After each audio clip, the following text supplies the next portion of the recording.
विद्यार्थी मित्रांनो, या व्हिडिओमध्ये पाहूया आपण महा-टी-ई-टी शिक्षक पात्रता परीक्षा आणि या परीक्षेमध्ये गणिताचे येणारे 30 प्रश्न. हे सर्व गेस प्रश्न असून यासारखीच प्रश्न फक्त संख्या बदलून अंक बदलून येऊ शकतात. तर हे गेस प्रश्न आहेत. पाहूयात ट्रिक आणि स्पष्टीकरणसह लगेच. विद्यार्थी मित्रांनो, या व्हिडिओमध्ये पाहूया आपण महा-टी-ई-टी गेस पेपर. येणाऱ्या महा-टी-ई-टीमध्ये जे गणिताचे प्रश्न आहेत, तर गणिताचे 30 प्रश्न कोणत्या पद्धतीचे असतील, हे सर्व 30 प्रश्न आणि त्यांची स्पष्टीकरणे विथ ट्रिक हे या व्हिडिओमध्ये आपण पाहणार आहोत. तर हे 30 प्रश्न देत असताना नेमकं हेच प्रश्न का दिलेत किंवा या प्रश्नासारखीच प्रश्न का येतात, तर यापूर्वी झालेल्या सर्व पेपरचा अभ्यास करून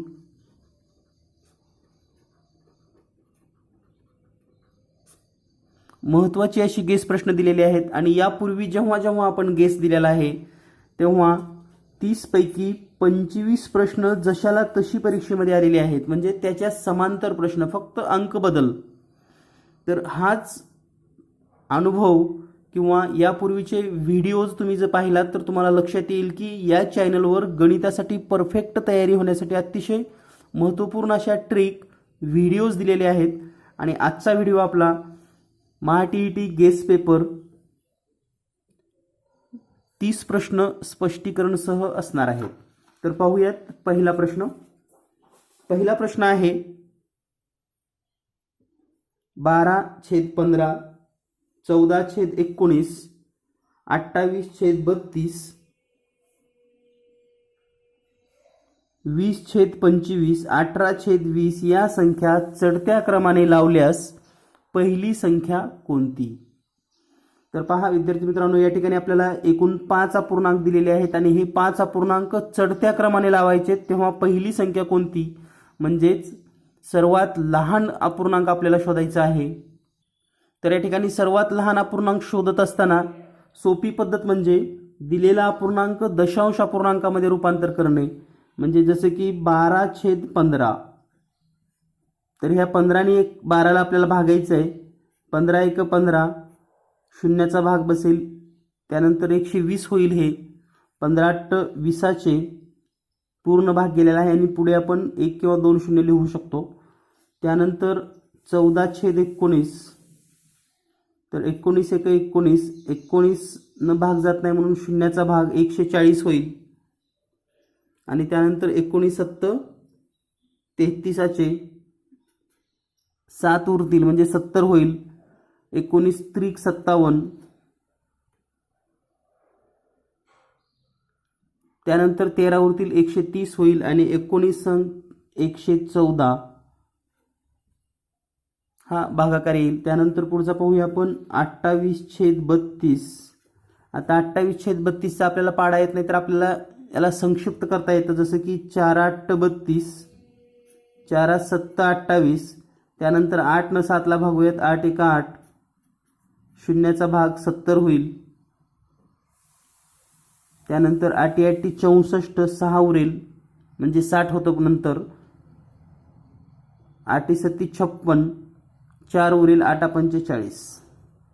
त्यानंतर पुढची संख्या आहे 20/25. तर या ठिकाणी सुद्धा आपण डायरेक्ट 25 न भागू शकतो. 25 × 25 शून्याचा भाग 200 येतं या ठिकाणी शून्य दिल्यानंतर. 25/8 = 200 म्हणजे हे 0 0. आणि शेवटची संख्या आहे 18/20. तर या ठिकाणी आपण 20 न भागूयात. 20 × 20 शून्याचा भाग 180, 180 म्हणजेच 20 न 180 0 0. तर आता या ठिकाणी आपल्याला चढता क्रम लावायचा आहे. चढता क्रम म्हणजे सर्वात लहान सुरुवातीला. तर पहा 0.800, 0.736, 0.875, 0.800, 0.900. तर सर्वात लहान आहे 0.736, 0.736 आणि हा अपूर्णांक आहे 14/19. म्हणजेच या प्रश्नाचं उत्तर आहे पर्याय क्रमांक 3. तर ही मेथड जर तुम्ही लक्षात ठेवलात तर यासारखा परीक्षेत जर प्रश्न आला तर अगदी सहज 1 मिनिटापूर्वी आपण हा प्रश्न सोडवू शकतो. यानंतर दुसरा प्रश्न पाहूयात. एकूण 30 प्रश्न आपण पाहणार आहोत. लक्षात घ्या, व्हिडिओ स्किप करू नका, कारण एखादा प्रश्न जर तुम्ही स्किप केलात आणि तोच परीक्षेत आला तर विनाकारण माहिती असताना सुद्धा तुमचे मार्क जाऊ शकतात. त्यामुळे 30 प्रश्न सलग स्पष्टीकरण सह पहा. त्याचबरोबर आपले मित्र मैत्रिणी या सर्वांना हा व्हिडिओ शेअर करा, कारण तुम्ही पाहिलेला व्हिडिओ जर इतरांना पाठवला तर नक्कीच त्यांनाही याबद्दलची माहिती होईल. तर पाहूयात दुसरा प्रश्न. दुसरा प्रश्न आहे 2, 3, 5, 8 यातील प्रत्येक अंक एकदाच वापरून तयार होणाऱ्या 4 अंकी जास्तीत जास्त संख्या किती? तर पहा विद्यार्थी मित्रांनो, सर्वच 30 प्रश्न अवघड असतात असं काहीच नाही. 30 पैकी किमान 10 प्रश्न सर्वांना येतील, म्हणजे थोडंफार जर नॉलेज असेल तर 10 प्रश्न तर सर्वांना येतील. या पद्धतीचेच सोपे असतात. तर या ठिकाणी दिलेल्या 4 संख्या आहेत 2, 3, 5 आणि 8. यापासून तयार होणाऱ्या जास्तीत जास्त 4 अंकी संख्या. तर 4 अंकी संख्या म्हणजेच 4 अंक आहेत म्हणून या ठिकाणी 4 गुणिले 3 गुणिले 2 गुणिले 1 हा गुणाकार करून घ्यायचा आहे आपल्याला. याला आपण 4 फॅक्टोरियल असं सुद्धा म्हणतो. तर हा गुणाकार येतो 4 त्रिकोण 12, 12 दोन्ही 24, म्हणजे 24 संख्या तयार होतील. पर्याय क्रमांक 3. आता याच ठिकाणी जर 5 संख्या असत्या, जसं की 5, 2, 7, 3, 8, 1, 2, 3, 4 5 अंक आहेत या ठिकाणी. तर यापासून 5 अंकी संख्या किती तयार होतात?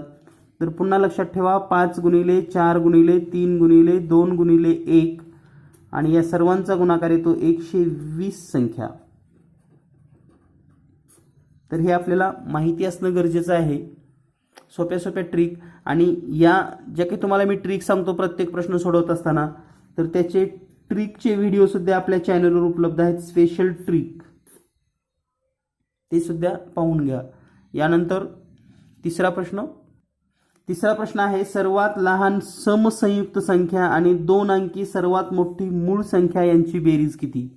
तर दिलेल्या माहितीमध्ये पहा, सर्वात लहान संयुक्त संख्या.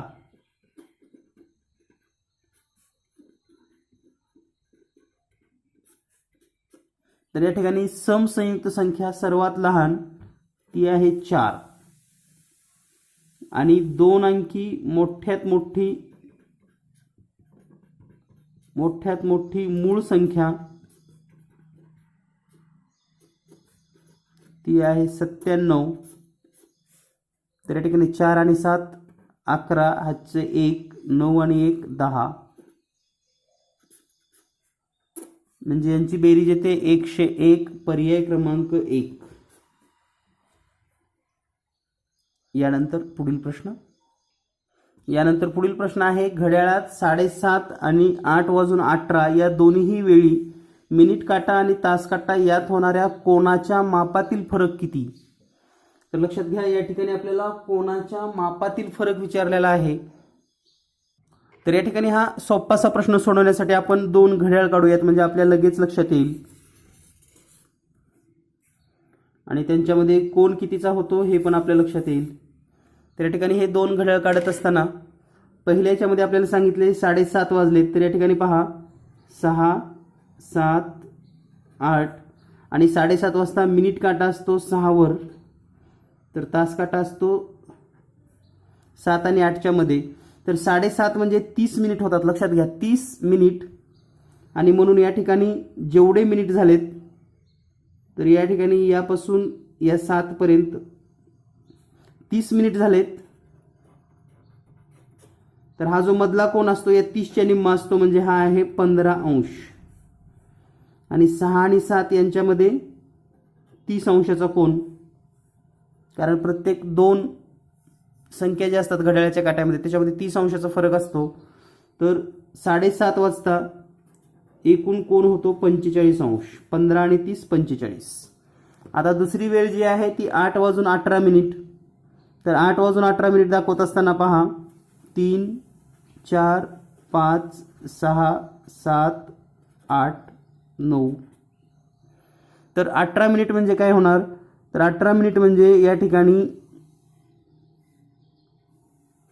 4 वर आल्यानंतर 20 मिनिट होतात. 3 वर असेल तर 15, म्हणजे या ठिकाणी 16, 17, 18, 19. तर या ठिकाणी 18 वर हा काटा आहे आणि 8 वाजून म्हणजे या ठिकाणी थोडा पुढे असेल 8च्या. 8 जर इथं असेल तर हा थोडा पुढे आलेला आहे. तर आता या ठिकाणी पहा, हा पूर्ण 30 अंशाचा असतो. यामध्ये 1, 2, 3 टप्पे पूर्ण झालेले आहेत. म्हणजे जर आपण 30चे 5 भाग केले, 30 भागिले 5, तर 1 भाग हा 6 अंशाचा होतो. 1 भाग 6 अंश. म्हणजे या ठिकाणी पहा, हे 1, 2, 3 भाग पूर्ण झालेत, म्हणजे राहिले 2 भाग. तर या ठिकाणी हा जो कोन होणार आहे हा आहे 12 अंश. आता या घड्याळामध्ये 18 मिनिट झालेले आहेत. 18 मिनिट म्हणजे हा जो कोन असणार आहे तो 18च्या निम्मा, म्हणजे हा असेल 9 अंशाचा कोन. आणि आता मधले कोन आपण सरळ मोजू शकतो. हा 30, हा 30, या दोन्हीतला 30 आणि 4 आणि 5 मधला 30. तर या सर्वांची बेरीज करूया आपण. 30, 30, 30, 30 म्हणजेच 120. या ठिकाणी हा आहे तो 12 अंश आणि हा 9 अंश. 9 आणि 2 11ला 1 हातच्याली 1, 4 आणि 141. तर या 8 वाजून म्हणजे 7 वाजून 30 मिनिटाला जो कोन झालेला आहे तो 45 अंशाचा आहे. 8 वाजून 18 मिनिटाला 141, यांच्यातला फरक काढूया आपण आता. 141 वजा 45 अंश आणि हा फरक येतो 96 अंश. म्हणजेच या प्रश्नाचं उत्तर आहे पर्याय क्रमांक 2. तर पहा, सिंपली पद्धतीने आपल्याला सूत्र न येता सुद्धा बरेच सोपे सोपे प्रश्न आपण सोडवू शकतो. यानंतर पाहूया पुढील प्रश्न. यानंतर 5वा प्रश्न आहे, 400 मीटर लांबीची आगगाडी ताशी 60 किलोमीटर वेगाने धावते, तर तिला 800 मीटर लांबीचा पूल ओलांडण्यास किती वेळ लागेल? तर पहा, दिलेल्या माहितीमध्ये आगगाडीची लांबी आहे 400 मीटर, 60 किलोमीटर वेग आहे आणि 800 मीटर पुलाची लांबी आहे. तर ओलांडण्यास किती वेळ लागेल? तर यासाठी सूत्र आहे, लक्षात घ्या. वेळ बरोबर 18/5 गुणिले आगगाडीची लांबी अधिक पुलाची लांबी आणि छेदामध्ये वेग. तर हे सूत्र वापरून आपण अगदी सेकंदामध्ये याचं उत्तर शोधू शकतात. तर पहा, 18/5 गुणिले आगगाडीची लांबी आहे 400, पुलाची लांबी आहे 800 आणि छेदामध्ये 60, वेग दिलाय 60. त्यानंतर 18/5 गुणिले 1200, 400 आणि 800 1200, छेदामध्ये 60. तर या ठिकाणी पहा, आता भागाकार जर केला आपण, 0 आणि 0 कट झालं, 6 1 6, 6 2 12, 0ला 0, 5 1 5, 5 चोक 20 आणि 18 आणि 4चा गुणाकार करूयात. आता 18 गुणिले 4 बरोबर 72 सेकंद. तर याचं उत्तर आहे पर्याय क्रमांक 2, 72 सेकंद. तर इतक्या सोप्या पद्धतीने हे प्रश्न सुटतात आणि हे आपल्याला जर माहिती असेल तर नक्कीच परीक्षेमध्ये तुम्ही पैकीच्या पैकी मार्क घेऊ शकतात. तर हे सर्व प्रश्न लिहून घ्या, प्रत्येक प्रश्न सोडवा आणि सोडवण्यापूर्वी म्हणजे या ठिकाणी स्पष्टीकरण पाहण्यापूर्वी तुम्ही सुद्धा स्वतः हा प्रश्न सोडवण्याचा प्रयत्न करा. यानंतर पुढील प्रश्न आहे, 43 फुली फुली 6 या संख्येस 8 ने निशेष भाग जातो, तर फुलीच्या जागी समान अंक असेल तर फुलीची किंमत काढा. म्हणजे या ठिकाणी पहा, 4 3 फुली फुली 6 या संख्येला 8 ने निशेष भाग जातो. तर 8ची कसोटी काय बनते? शेवटच्या 3 अंकाला जर म्हणजे 3 अंकापासून तयार होणाऱ्या संख्येला जर 8 ने भाग जात असेल तर या पूर्ण संख्येला 8 ने भाग जातो. याला एकच पर्याय म्हणजे पर्यायाचा वापर करायचा. म्हणजे या ठिकाणी फुलीच्या ठिकाणी जर आपण 4 4 6 घेतलं किंवा 3 3 6 घेतलं, 2 2 6 घेतलं, 1 1 6 घेतलं, तर या ठिकाणी 8 न डायरेक्ट भाग घालून बघायचा याला. जसं की 400 46 भागिले 8 करा तुम्ही, 336 भागिले 8 करा. तर या ठिकाणी जर भाग घातला तर पहा 8 पंचे 40, 4 उरले 6, 8 पंचे 40.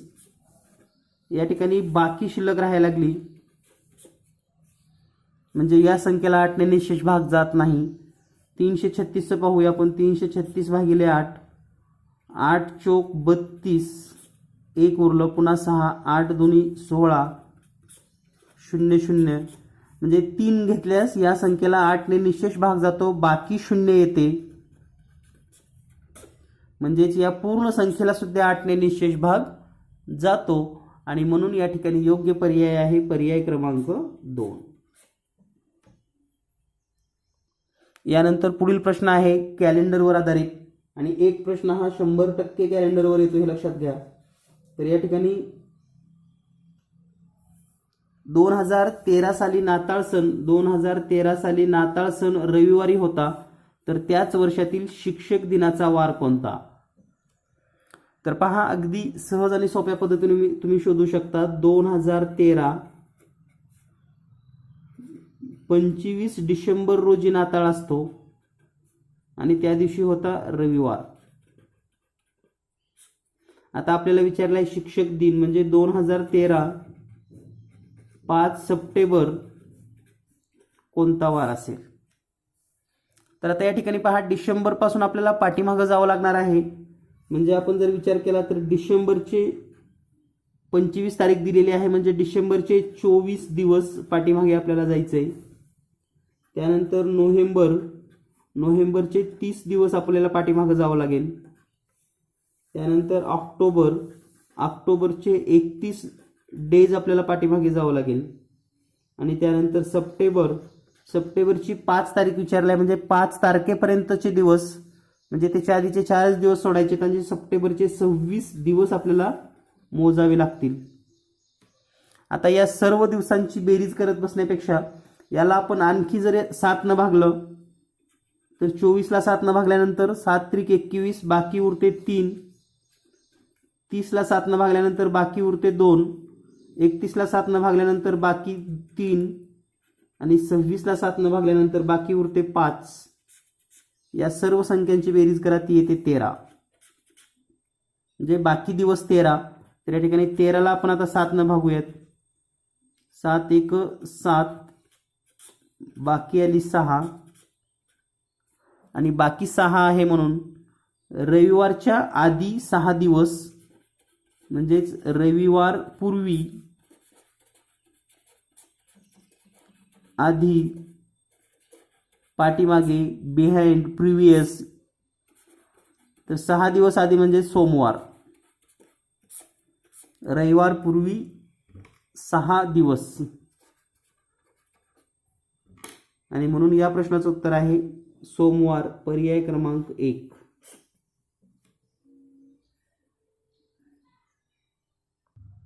यानंतर पुढील प्रश्न, x/15 ही एक विषम संख्या आहे, तर या संख्येनंतर क्रमाने येणारी 16वी समसंख्या कोणती?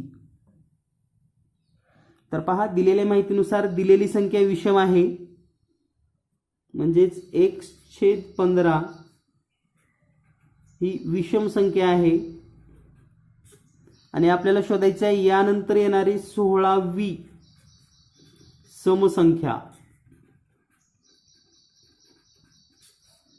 तर पहा x/15 अधिक ही विषम आहे. आता 16वी जर शोधायची असेल तर 16 गुणिले 2 आणि विषम शोधायचा म्हणून 1 म्हणजे सम शोधायचा म्हणून 1 वजा करा.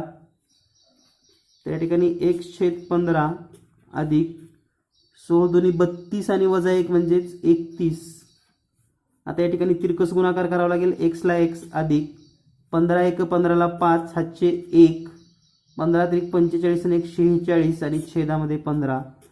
तर उत्तर असेल x अधिक 465/15, पर्याय क्रमांक 2, x अधिक 465/15. तर हा प्रश्न दिसायला इतका सोपा आहे, परंतु जर तुम्हाला ही थीम नाही लक्षात आली, बेरीज कशी करायची, तर मात्र या प्रश्नामध्ये तुमचा गोंधळ होऊ शकतो. यानंतर पुढील प्रश्न, 35,485 या संख्येतील उजवीकडील 5ची स्थानिक किंमत डावीकडील 5च्या स्थानिक किमतीच्या किती पट असेल?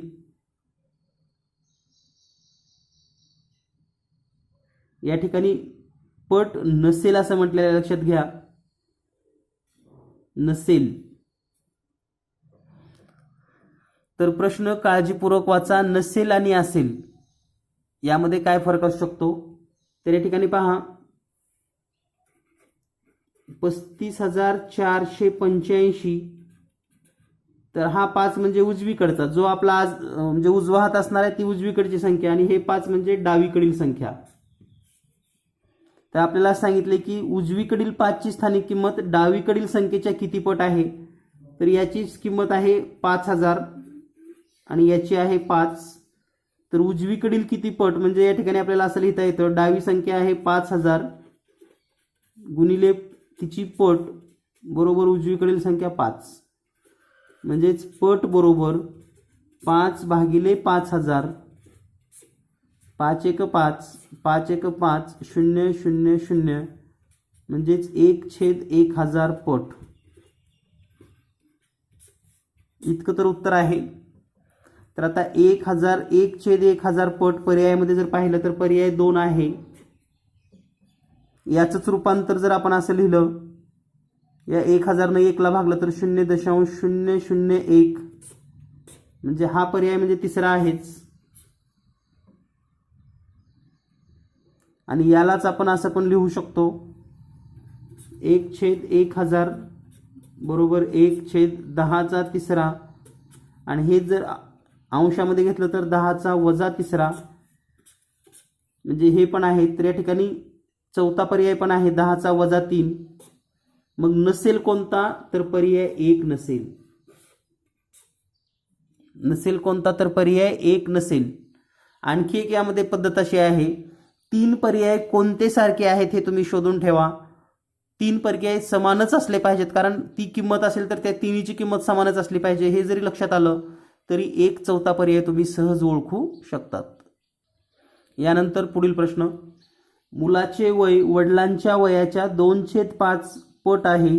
जर दोघांच्या वयातील फरक 30 वर्ष असेल तर आणखी 10 वर्षांनी मुलाचे वय वडिलांच्या वयाच्या किती पट असेल? तर पहा, दिलेल्या माहितीनुसार इथं समीकरण मांडणं गरजेचंच असतं. तर वडिलांचा जर विचार केला आपण, वडील बरोबर x वर्ष मानूयात आपण, म्हणजे काहीतरी मानायचंय म्हणून x. तर मुलगा किती असेल मग? वडिलाच्या वयाच्या 2/5 पट, म्हणजेच मुलगा असेल 2x/5. दोघांच्या वयातील जो फरक आहे तो आहे 30 वर्ष, म्हणजे जो फरक दिलाय दोघांच्या वयातील फरक 30 वर्ष, म्हणजे आपण असं लिहू शकतो, x म्हणजे वडिलाचं वय वजा मुलाचं 2x/5 बरोबर 30. तर या ठिकाणी 5 गुणिले x चा जर गुणाकार केला तर 5x वजा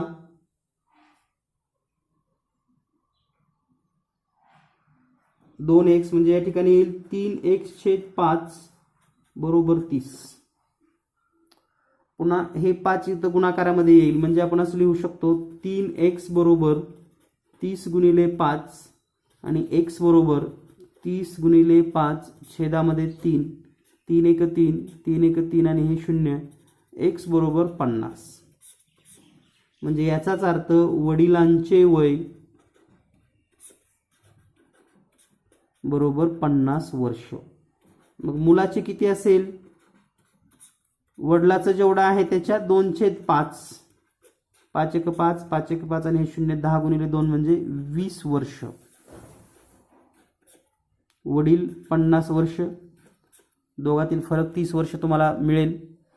तर आणखी 10 वर्षानंतर काय होईल? 10 वर्षानंतर या ठिकाणी दिले पहा, 10 वर्षांनी मुलाचे वय वडिलाच्या वयाच्या किती पट असेल?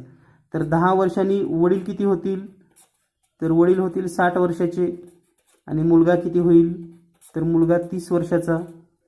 आणि यांचा जर गुणाकार काढला आपण 30/60, 30 एक 30, 30 दोन्ही 60 म्हणजेच 1/2. वडिलाच्या वयाच्या 1/2 पट वय मुलाचं असेल, म्हणजे अर्ध वय मुलाचं असेल.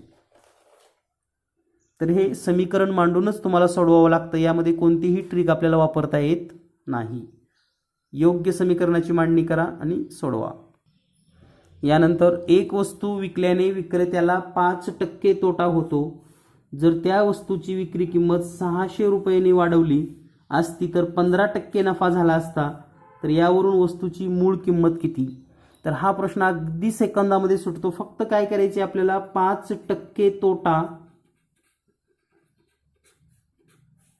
आणि 15% नफा, हा जो फरक आहे 5% तोटा आणि 15% नफा, हा फरक असतो 20%चा.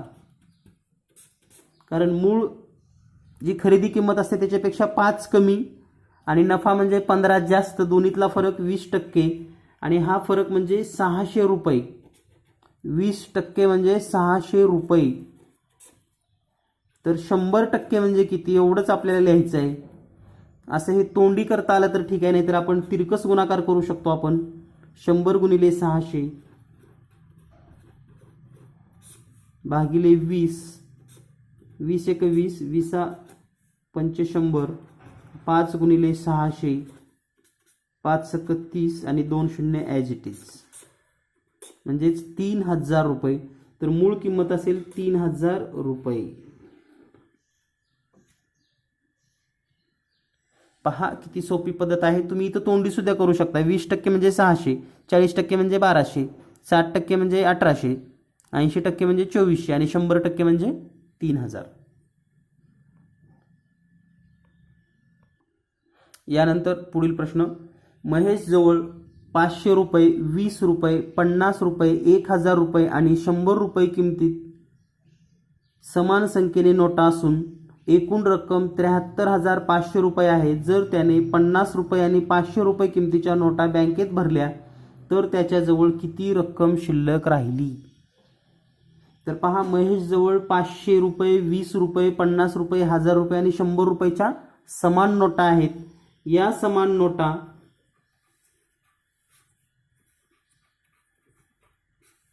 बरोबर एक्स मानूयात आपण. 100 रुपयेच्या एक्स म्हणजेच आपण असं लिहू शकतो, 500 रुपये, 500 गुणिले एक्स, 500x अधिक 20x अधिक 50x अधिक 1000x अधिक 100x आणि सर्वांची किंमत येते 83,500. तर या ठिकाणी जेव्हा आपण यांची बेरीज करू सर्वांची, तर ही बेरीज येते टोटल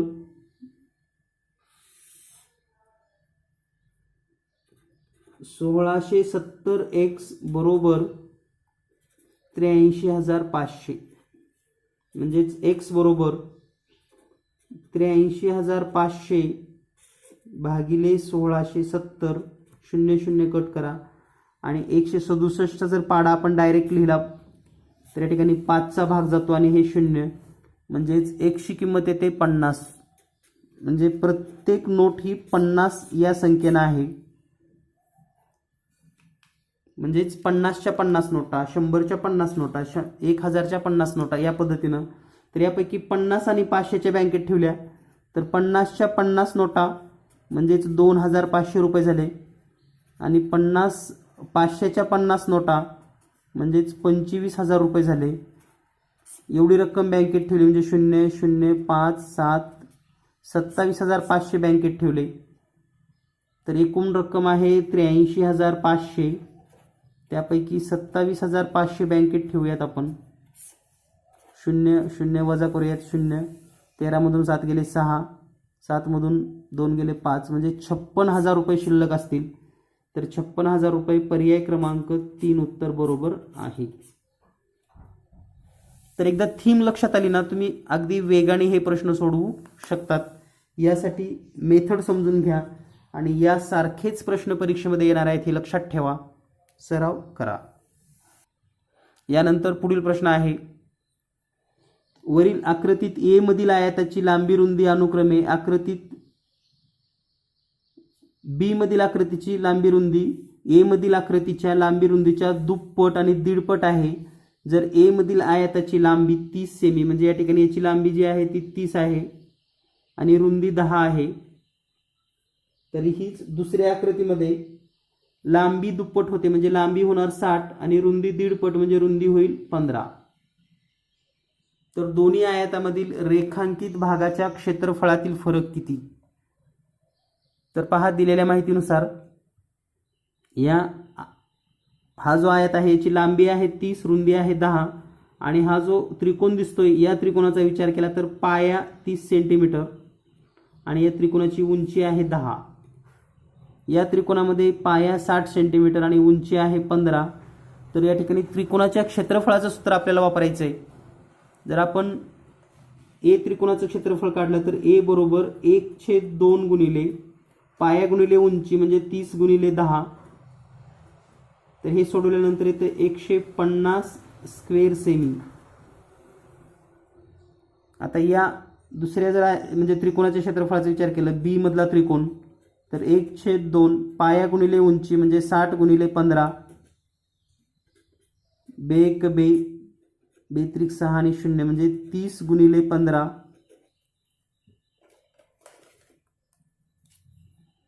तर या ठिकाणी हे 30 गुणिले 15 जर सोडवलं आपण तर हा गुणाकार येतो 450 स्क्वेअर सेंटीमीटर आणि दोन्हीच्या क्षेत्रफळातील फरक म्हणजे 450 वजा 150 डिफरन्स येईल 300 आणि उत्तर आहे पर्याय 1. तर पहा, प्रश्न अतिशय सोप्या पद्धतीने सोडवायचे असतात. फक्त आपल्याला पद्धती माहिती होणं गरजेचं आहे. आणि एक विश्वासानं सांगतो, जर तुम्ही हे चॅनल सातत्याने पाहत राहिलात तर या चॅनलवर TET साठी 100 व्हिडिओ तर फ्रीमध्ये दिलेले आहेत. ज्या विद्यार्थ्यांना क्लास लावायचा आहे त्यांच्यासाठी क्लास सुद्धा उपलब्ध आहेत.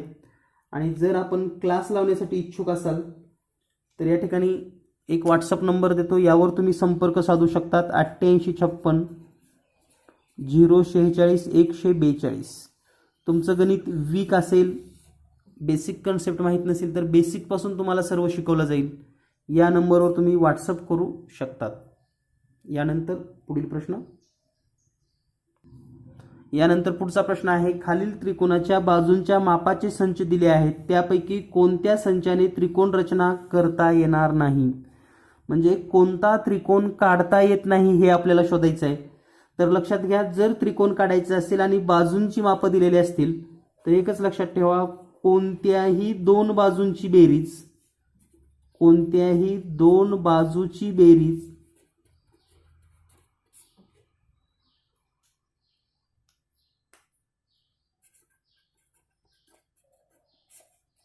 ही तिसऱ्या बाजूपेक्षा जास्त असेल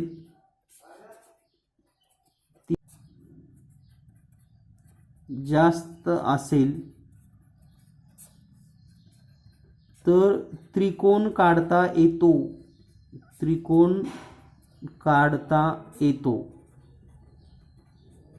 म्हणजे उदाहरणार्थ आपण पहिलं उदाहरण घेऊयात. कोणत्याही तीन बाजू घ्या आता 90, 50 आणि 100 मध्ये.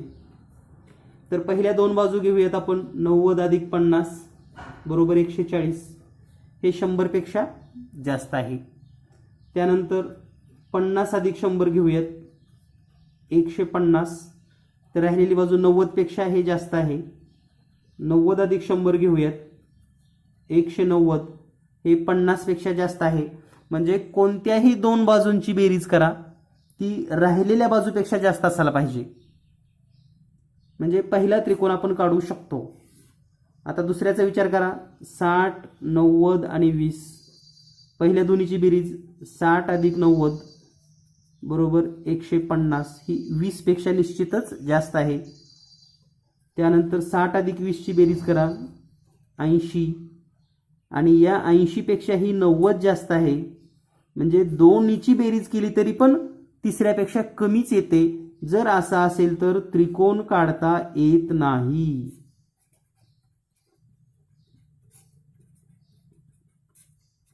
म्हणजे या पद्धतीने तुम्हाला पर्याय चेक करावे लागतील.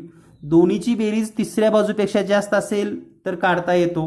दोन्हीची बेरीज तिसऱ्या बाजूपेक्षा कमी असेल, 80 आलं या ठिकाणी लक्षात घ्या, दोन्हीची बेरीज 80, राहिलेली तिसरी बाजू 90 आहे, तर असा त्रिकोण काढता येत नाही. म्हणून या प्रश्नाचं उत्तर आहे पर्याय 2.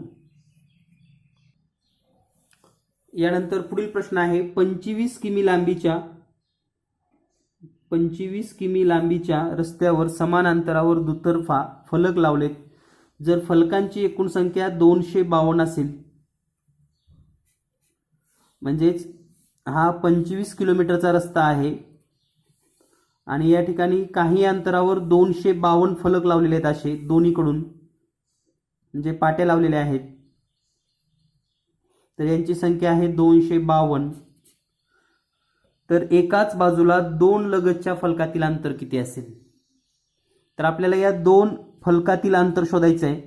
तर पहा, एकूण रस्त्याची लांबी आहे 25 किलोमीटर, म्हणजे रस्त्याची लांबीचा जर विचार केला तर 25,000 मीटर. आता 252 झाडापैकी हे पहिलं एक झाड सोडून द्यावं लागेल आणि हे एक झाड, कारण हे मोजायची गरजच नाही, स्टार्टिंगला आपण एक झाड लावतो अंतर न मोजता. आता पुढचे झाडं पाहिले तर 252 मधून 2 गेले, म्हणजे 250 झाडं आहेत. 250 मध्ये आता दोन्ही बाजूला लावायचे, म्हणजे या बाजूला 125 लावले असतील आणि 125 या बाजूला. आता 2 झाडातील अंतर काढत असताना ह्या 25,000 मीटर अंतराला 125 न भागूयात आपण. 125 एक 125, 125 दोन्ही 250 आणि हे 2 वर हे 2 शून्य देऊयात. म्हणजेच लगतच्या प्रत्येक 2 फलकामध्ये 200 मीटरचं अंतर असेल. पर्याय क्रमांक 2 उत्तर बरोबर आहे. तर थीम लक्षात घ्या. यासारखे प्रश्न परीक्षेत आल्यानंतर कोणती क्रिया करायची आहे, भागाकार कसा द्यायचा आहे, कोणतं कमी करायचं आहे हे आपल्या लक्षात आलं पाहिजे, म्हणजे प्रश्न सेकंदामध्ये सोडवता येतो. यानंतर पुढील प्रश्न, एक बाक व एक स्टूल यांची एकूण किंमत 1625 आहे. बाकापेक्षा स्टूल 325 रुपयांनी स्वस्त आहे, तर 2 बाकांची किंमत किती? तर पहा, आपण बाकचा जर विचार केला, बाकची किंमत x रुपये मानूयात. याच्यापेक्षा जो स्टूल आहे तो 325 रुपयानं कमी आहे, म्हणजे x वजा 325. दोन्हीची बेरीज आहे 1625, म्हणजे आपण असं लिहू शकतो या ठिकाणी x अधिक x वजा 325 बरोबर 1625. कारण हा बाक आहे, हा स्टूल आहे, म्हणजे बाकची किंमत स्टूलची किंमत, दोन्हीची बेरीज 1625. म्हणजे या ठिकाणी x आणि x 2x वजा 325 बरोबर 1625. आता हे वजा 325 जर उजव्या बाजूला घेतलं तर प्लस होईल, म्हणजे 2x बरोबर 1625 अधिक 325, 2x बरोबर, यांची जर बेरीज केली तरी ते 1950. आणि हे 2x म्हणजेच 2 बाक, 2 बाकाची किंमत. आणि आपल्याला या ठिकाणी तेच विचारले, 2 बाकांची किंमत किती? तर आहे 1650. पर्याय 1. यानंतर पुढचा प्रश्न आहे 2 फुल्या 3 गुणिले 1 फुली 5 या क्रियेचे उत्तर पर्यायापैकी काय असू शकते?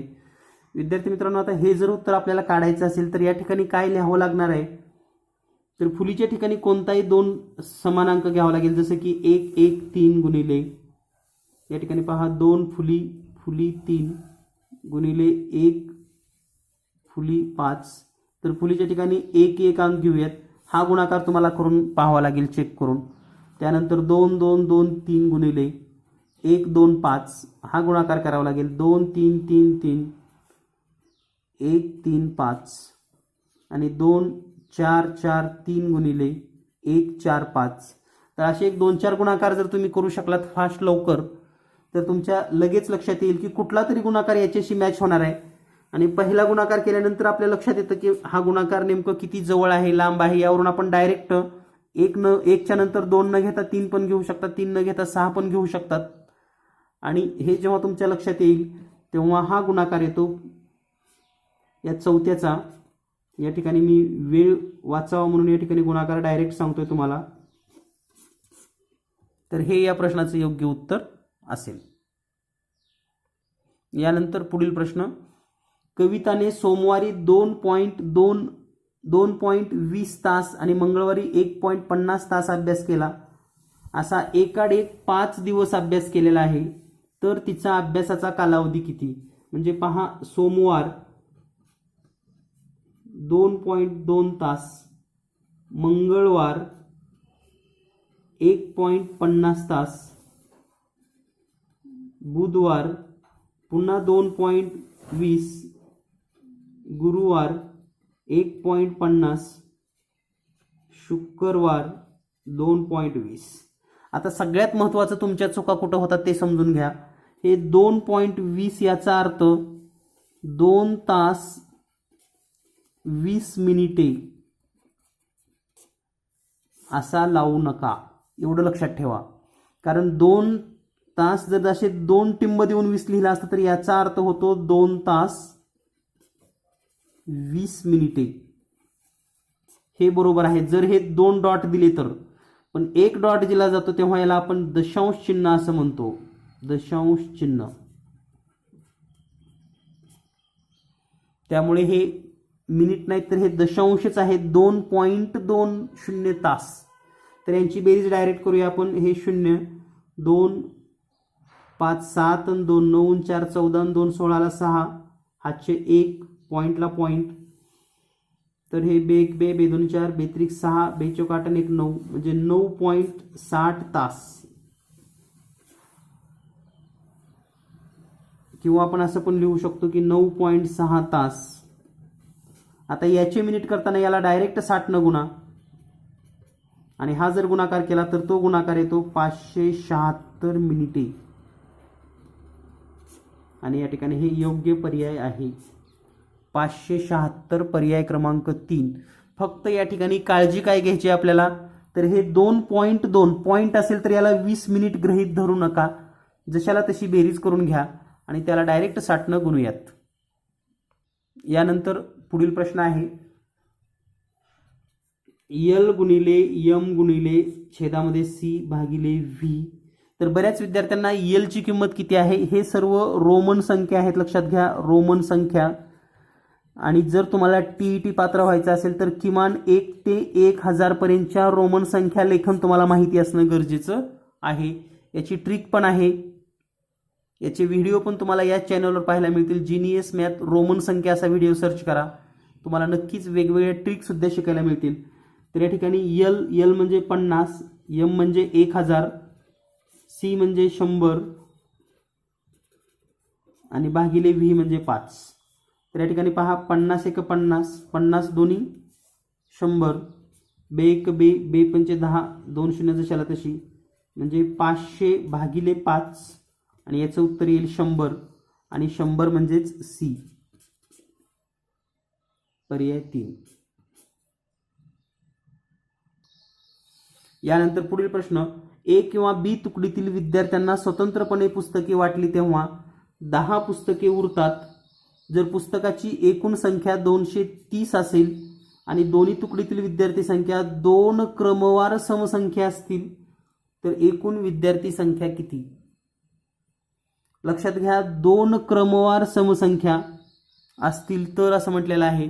तर 2 क्रमवार समसंख्या या फक्त एका वाक्यामध्ये याचं उत्तर सगळं लपलेलं आहे. तर या ठिकाणी पहा, ज्या संख्या दिलेल्या आहेत कोणतीही संख्या असेल या ठिकाणी 42 भागिले 2 करा 21 येतं. 21च्या पुढची मागची एक संख्या घेऊयात म्हणजे 20 आणि 22. त्यानंतर 48 भागिले 2 केलं तर या ठिकाणी 24 येतं. याच्या मागची आणि पुढची संख्या समसंख्या जर विचार केला तर 22 आणि 26. 60 ला 2 न भागूयात 30 येतं. याच्या मागची पुढची म्हणजे 28 आणि 32. 65 ला 2 न तर भाग जातच नाही, म्हणजे राहिले हे 3 पर्याय चेक करायचे. आता आलेले जे 2 पर्याय आहेत यामध्ये एकूण संख्या आहे 230, 10 शिल्लक राहणार आहे म्हणजे 220 वाटप केलंय. तर 220 ला या कोणत्या दोन्ही संख्येनं भाग जातो, या 2 संख्येनं भाग जातो का, या 2 संख्येनं जातो का, या 2 संख्येनं जातो का, इतकं आपल्याला चेक करायचं आहे. म्हणजे पूर्ण भाग जातो का. तर 220 ला 20 आणि 22ने निश्चेष भाग जातो, म्हणून त्या दोन संख्या 20 आणि 22 आहेत. आणि एकूण विद्यार्थी विचारलेत म्हणून 20 आणि 22 यांची जर बेरीज केली तर येते 42. पर्याय क्रमांक 1 हे उत्तर अगदी बरोबर आहे. यानंतर पुढील प्रश्न आहे, शेजारील आकृतीमध्ये रेघ EG म्हणजे हे EG आहे, ही वर्तुळाची सर्वात मोठी जीवा असून म्हणजे व्यासच आहे थोडक्यामध्ये.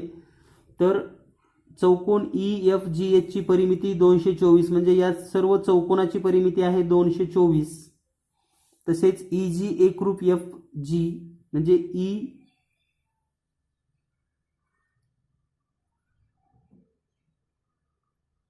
या ठिकाणी HG आहे, HG एकरूप FB म्हणजे हे दोन एकरूप आहेत. FB आहे 64, यावरून वर्तुळाचा परिघ काढायचा. आणि ही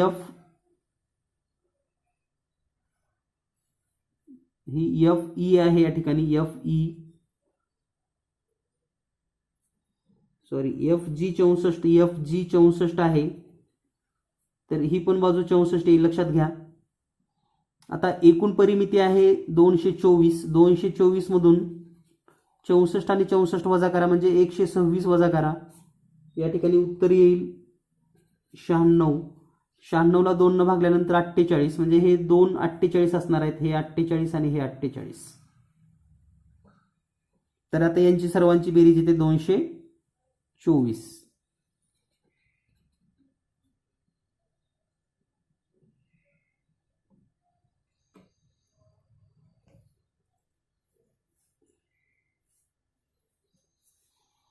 या ठिकाणी 128 येईल. 64 128 वजा करायचे म्हणजे 224 मधून 128 वजा केल्यानंतर उत्तर येतं 96 भागिले 2 केलं की 48 येतं.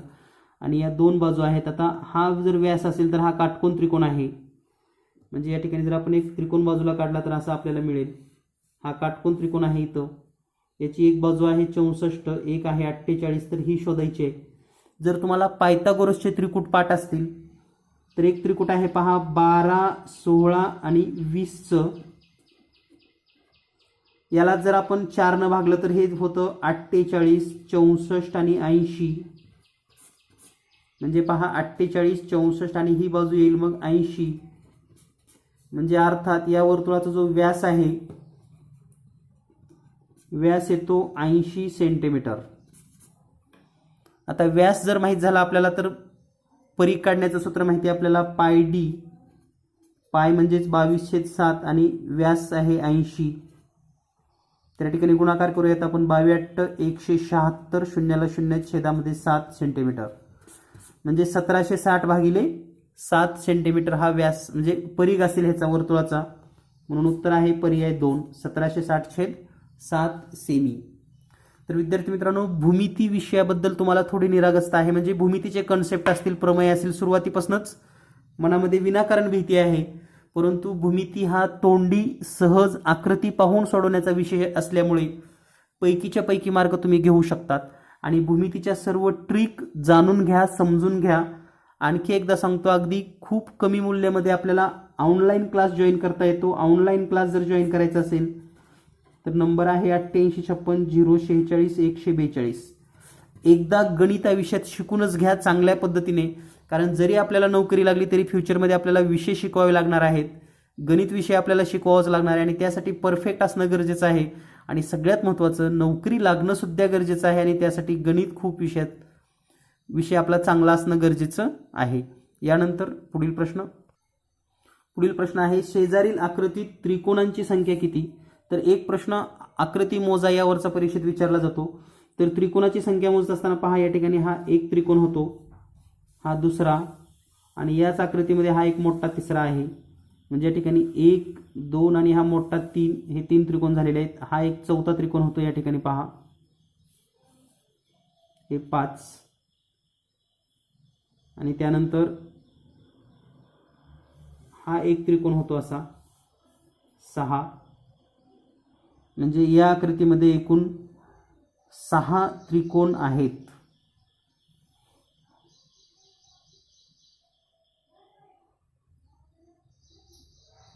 त्यानंतर या ठिकाणी एक त्रिकोण आणखी एक वाढतो असा मोठा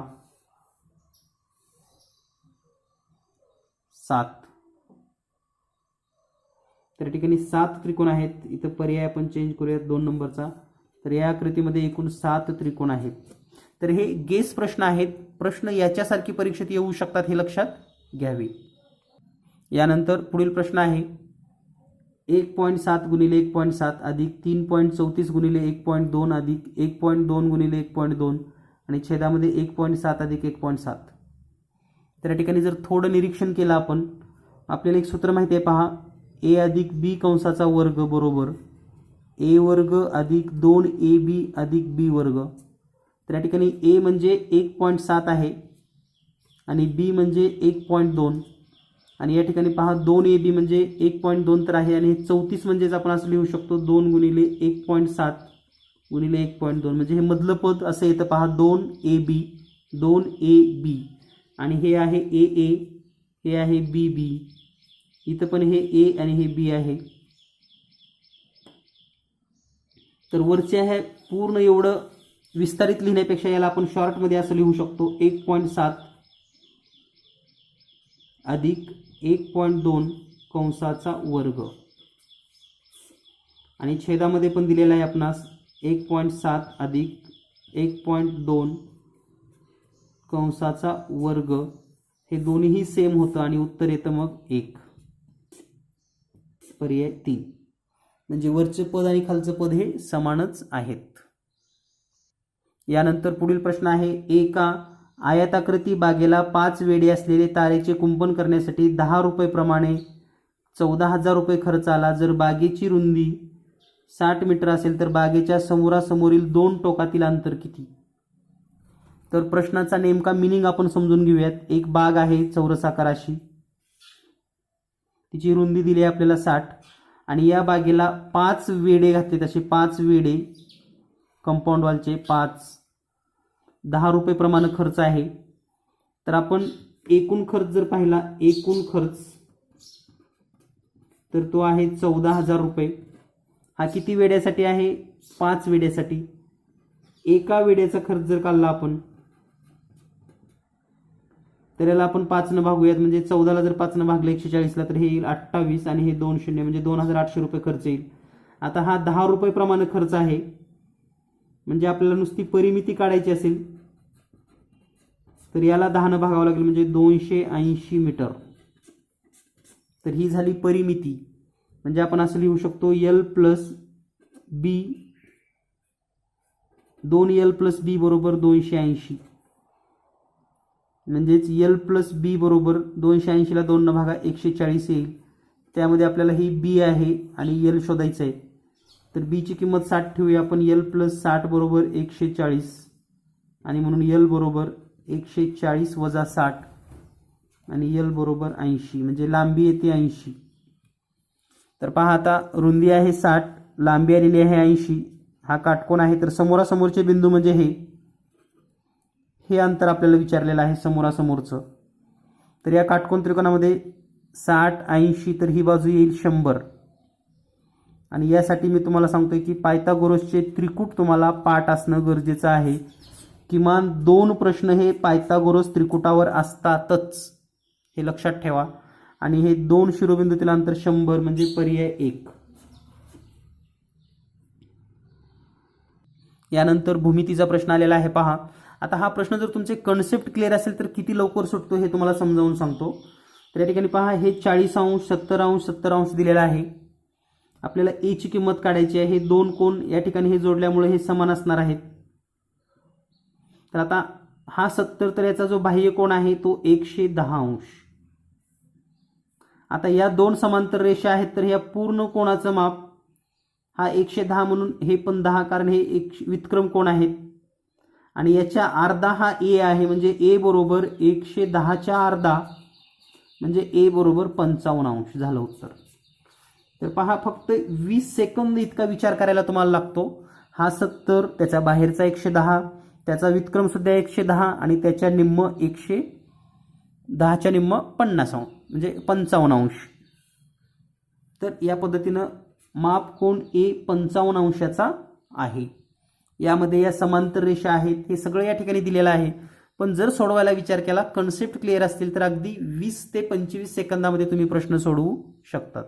तर या ठिकाणी अपूर्णांकावरचा किंवा पदावलीचा दशांश अपूर्णांकाचा एखादा प्रश्न विचारला जाऊ शकतो. तर यासारखा एक प्रश्न आपण या ठिकाणी समजून घेऊयात. 1/1 अधिक 1/2 3 अधिक 1/4 5 अधिक आणि शेवटचं पद आहे 1/49 तर आता या ठिकाणी एवढ्या पदांची बेरीज गुणाकार करायचं आणि सोडवायचं इतकं सोपं नाही, आणि यासाठी तुम्हाला माहिती असणं गरजेचं आहे, ती म्हणजे ट्रिक.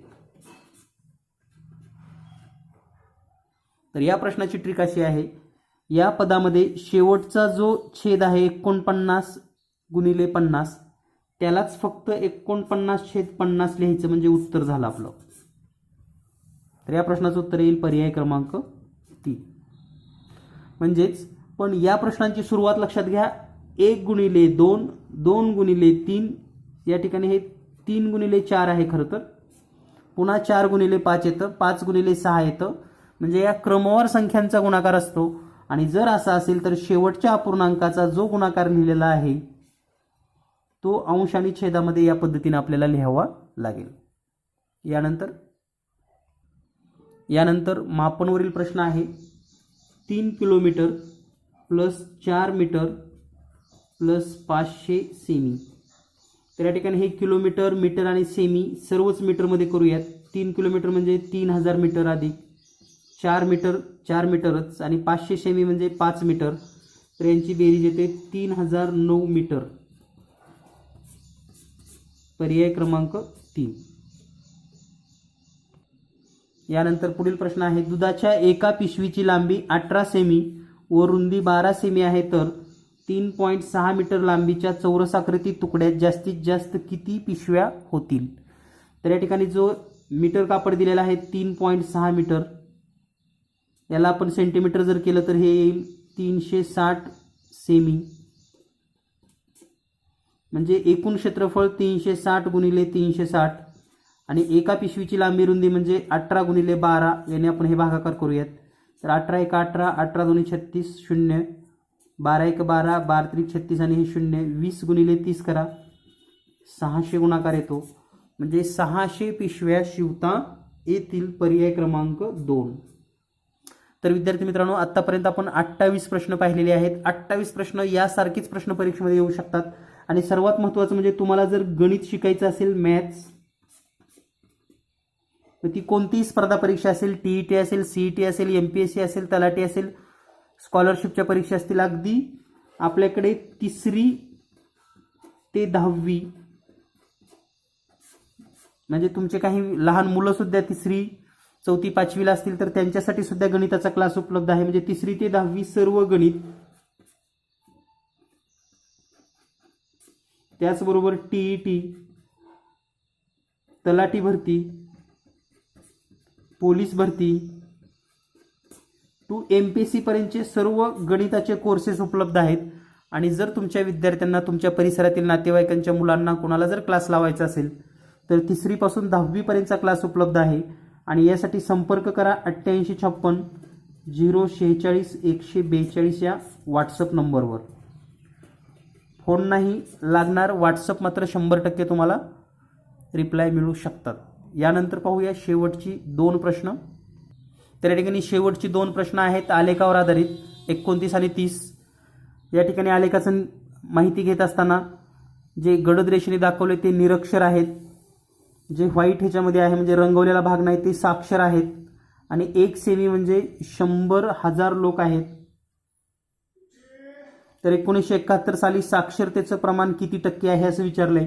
1971चा जर विचार केला आपण तर या ठिकाणी साक्षरतेचं प्रमाण काढत असताना एकूण त्यापैकी साक्षर इतके आहेत, तर अंदाजे जर एकूणचा विचार केला आपण हे 300 आणि 400च्या मध्ये, तर मे बी हे 350 म्हणजे 380च्या जवळपास येतं, 80 किंवा 60च्या जवळपास.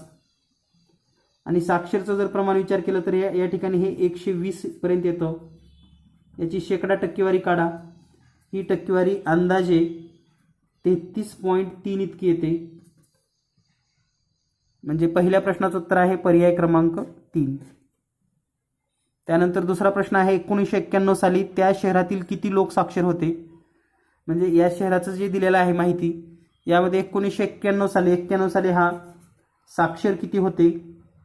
तर या ठिकाणी पहा, याला हे समांतर दाखवलेलं आहे, म्हणजे 400 पेक्षा थोडं कमी आणि 350 पण नाही, म्हणजे 375, पर्याय क्रमांक 1. तर अशा पद्धतीने एकूण 30 प्रश्न आपण स्पष्टीकरणसह पाहिलेले आहेत. आलेखामध्ये तुम्हाला वृत्तालेख सुद्धा येऊ शकतो. तर यानंतरचा जो पुढचा म्हणजे गेस्ट पेपर असणार आहे त्यामध्ये तुम्हाला वेगवेगळी प्रश्न आणखी शिकायला मिळणार आहेत. तुम्ही हे चॅनल सबस्क्राईब केलं नसेल तर आजच सबस्क्राईब करून ठेवा, कारण या चॅनलवर आणखी गेस्ट पेपर तुम्हाला पाहायला मिळणारच आहेत. भेटूया लवकरच पुढील नवीन गेस्ट पेपरसह. धन्यवाद. Thank you very much.